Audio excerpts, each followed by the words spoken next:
Unix timestamps are commonly used in computing. They usually represent the number of seconds that have elapsed since epoch, which is January 1st, 1970. In this video, we show you how to work with this unique data type in polars. Let's start by importing the polars library. So I have this first cell ready to go. I'm just going to go ahead and run this. And now our next step will be to read in our data. We have a CSV file that contains Unix timestamps, so let's go ahead and read this file into our Jupyter notebook here. Go ahead and run this cell. And now we can see that we have some Unix timestamps here represented as integers, and these particular timestamps are represented in seconds, and that will be a crucial piece of information to know going forward. Okay, so now that we have our Unix timestamps ready to go, we can start converting them into a more human-readable format. To do that, we're going to use the from epoch function. Now, I've been pretty active in the Polars Discord server, and I saw a discussion that became the inspiration for this video. User DJ DQ had been converting Unix timestamps in pandas, and he wanted to know how to do the same thing in polars. Following the conversation, I saw that user Etrata gave the brilliant advice to use the from epoch function. Etrata also made a spot-on observation that from epoch is not a member of the temporal expression section in the polars library, but it should be. I couldn't agree more, and perhaps the polars dev team will consider moving the expression in version 2.0. Now, for most of you watching this video, the location of the function does not matter, so let's move on and actually dive into how to use the from epoch function. The first thing you should know is what time unit your epoch timestamp is in. The most common is seconds, and that is what we have in our data set. But you can also have epoch timestamps in other units as well. Let's go ahead and reveal this table down here. I'm going to expand this section. And this table shows all of the supported time units and how they translate to temporal polars data types.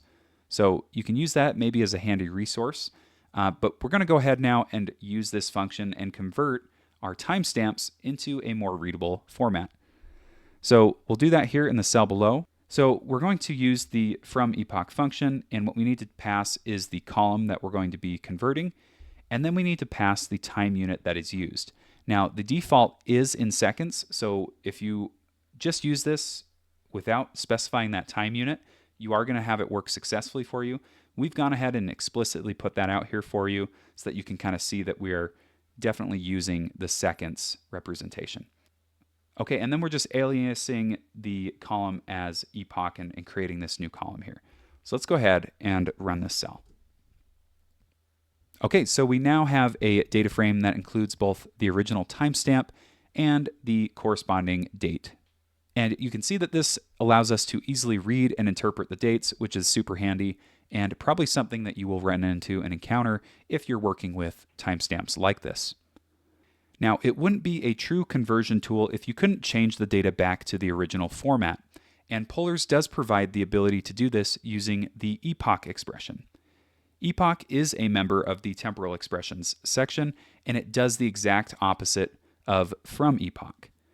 I hate to keep harping on this, but in addition to moving from epoch to the temporal expressions section, I think it would make a lot more sense to rename epoch as to epoch.